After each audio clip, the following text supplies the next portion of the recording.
இயேசு உங்களை நேசிக்கிறார். பிரியமானவர்களே, இந்த நாளில் ஆண்டவர் நம்மளோடு பேசும்படியாய் வேதத்திலிருந்து 2 வசனங்களை கூட வாசித்து ஆண்டவர் இந்த நாளில் நம்மோடு பேசக்கூடிய காரியத்தை பார்ப்போம். அது யோபுவின் புஸ்தகம் 2வது அதிகாரம் 9-10 வசனங்கள் வாசிக்கிறேன். அப்பொழுது அவன் மனைவி அவனை பார்த்து, நீர் இன்னும் உம்முடைய உத்தமத்தில் உறுதியாய் நிற்கிறீரோ? தேவனை தூசித்து ஜீவனை விடும் என்றால், அதற்கு அவன், நீ பைத்தியக்காரி பேசுகிறது போல பேசுகிறாய். தேவன் கையிலே நன்மையை பெற்ற நாம் தீமையை பெற வேண்டாமோ என்றான். இவைகள் எல்லாவற்றிலும் யோபு தன் உதடுகளினால் பாவம் செய்யவில்லை என்று வேதம் சொல்லுகிறது. பிரியமானவர்களே, இதன் வழியே ஆண்டவர் நம்மளோடு பேசுகிற காரியம் என்னவென்றால், யோபு உத்தமனும் சன்மார்க்கனும் தேவனுக்கு பயந்தவனும் பொல்லாப்புக்கு விலகுறோம் என்று நாம் பார்த்தோம். ஆனால் இந்த உத்தமனுடைய மனைவி தன் புருஷனை அவனுடைய ஏழ்மையை நினைத்து, சொத்து போயிடுச்சு, பிள்ளைகள்லாம் போயிட்டாங்க, தன் சரீரமும் உருக்குலைந்து விட்டது, அவனுடைய சரீரமும். ஆனால் அவள் சொல்லுகிற ஒரு வார்த்தை, உன் கடவுளை தூசித்து ஜீவனை விடு என்று சொல்லுகிறார்.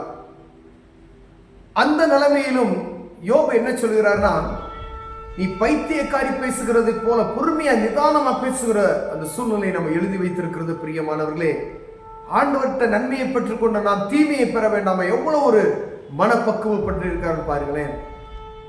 நம்ம அநேக நேரங்கள்ல இப்பொழுதுமே நம்ம வாழ்க்கையில நன்மைகளையே வந்து கொண்டு இருக்கணும்னு நினைத்தோம் அப்படின்னு சொன்னோம்னா அது தவறான காரியம். அநேக முறையில ஒரு சின்ன குடும்பத்துல ஒரு பிரச்சனை, குடும்பத்துல ஒரு செலவு, குடும்பத்துல ஒரு தேவையில்லாத ஏதோ ஒரு காரியம் நடந்துருச்சு அப்படின்னு சொன்னா, நான் ஜெபம் பண்றேன், அதை செய்யறேன், இதை செய்யறேன், ஆனா ஆண்டவர் என்னை ஏன் இப்படி சோதிக்கிறார் என்கிற அநேக குழப்பமான காரியங்கள் நம்ம குடும்பத்துல வருகிறது. ஆனா ஆண்டவர் இந்த முறுமுறுப்புகளை வைக்காதீங்க அப்படின்னு சொல்றாரு. ஏன்னா இஸ்ரவேல் ஜனங்கள் வழியில வரப்போறோம் பாருங்க, அற்புதத்தை பெற்றுக்கொண்டு ஆண்டவர் சமூகத்துல முறுமுறுத்துக்கிட்டே இருந்தாங்க. முறுமுறுத்தாங்கன்னா ஒரு அடி விழும், முறுமுறுத்தாங்கன்னா ஒரு வாதை உண்டாகும், முறுமுறுத்தாங்கன்னா ஏதோ ஒரு ஆண்டவருடைய கோபாக்கினை அங்கே பற்றி பிடிக்கும். பெரியமானவர்களே, இங்கு பாருங்க, அவன் மனைவி சொல்லுகிறான் ஜீவனை புற்று அப்படின்னு சொல்லி. ஆனா யோபு பாருங்க, முறுமுறுக்கல், அவன் உதடுகளினால் ஒரு பாவம் செய்யவில்லை என்று வேதம் தெளிவாக எழுதியிருக்கிறது. அருமையா சொல்ற, ஆண்டவர்கிட்ட நான் நன்மையை பெற்றேன், தீமையை பெற வேணாமோ அப்படின்னு சொல்லி. இதுல பாருங்க, ஆண்டவர் சமூகத்தில் எவ்வளவு உத்தமா இருந்தா அப்படின்னு சொல்லியிருந்தா, அவர் இரட்டத்தனியான ஆசீர்வாதத்தை அடுத்து பெற்றுக்கொண்டு விட்டார். ஆனால் அது மனைவி, அவருடைய மனைவி அதை பெற்றாளா என்பதை வேதத்தில் எழுதல. அவன் 10 குமாரர்கள் மரித்து போனார்கள், 20 குமாரர்கள் பிறக்கிறார்கள், எத்தனையோ 1000 ஆடுகள், கோடிக்கணக்கான ஆடு மாடுகள்லாம் அவர்கள் பெற்றுக்கொள்கிறார். அது பின்னாடி இருக்கிறது. அவருடைய உத்தம குணத்தை வைத்து ஆண்டவர் ஆசீர்வதிக்கிறார். ஆனா இந்த மனைவி லோத்துடைய இவருடைய மனைவி பாருங்க, ஆண்டவரை தூசிக்க சொல்வதற்கு இவளுக்கு வாய் என்ன செய்கிறது? தைரியம் கொள்ளுகிறது. பிரியமானவர்களே, ஒருவேளை இந்த லோத்து நம்ம இவன் கணவன் கிட்ட இருந்த ஒரு காரியம் பாருங்களேன், எவ்வளவு ஒரு அந்த ஆண்டவருக்கு மேல இருக்கிற அந்த பக்தி வைராக்கியம் மனைவி கிட்ட கிடையாது. இந்த யோபு கிட்ட இருந்த ஒரு பக்தி வைராக்கியம், இந்த யோபு கிட்ட இருந்த ஒரு பக்தி வைராக்கியம் அவன் மனைவி கிட்ட இல்லை. ஏன் அப்படின்னா, அப்ப யோபு எவ்வளவு உத்தமமா இருந்தாரோ அதே போல தன் மனைவி இழுத்து கொண்டு போயிருக்கணும். இவரு கொஞ்சம் கஷ்டங்கள் பாடுகள் தான் இருக்கும். ஒரு சில வீட்டுகள்ல மனைவி நல்லா ஜெபம் பண்ணுவாங்க, நல்ல ஆவிக்குரிய வாழ்க்கையில் இருப்பாங்க, சர்ச்சுக்கு போவாங்க.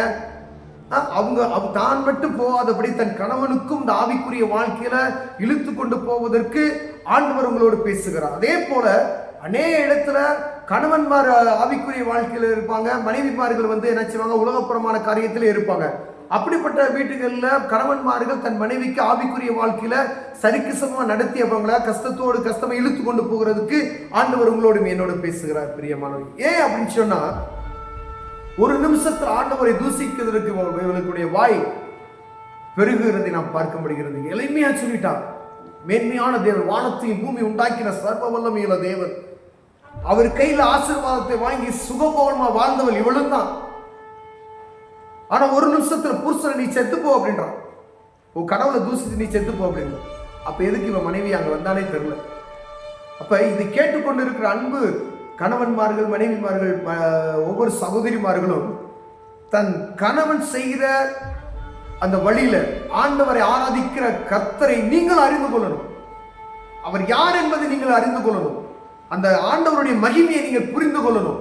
அப்ப என்ன செய்ய முடியாது, எந்த சூழ்நிலையும் ஆண்டவரை தூசிப்பதற்கு உங்கள் நாவு தைரியம் கொள்ளாது. பிரியமானவர்களே, ஒருவேளை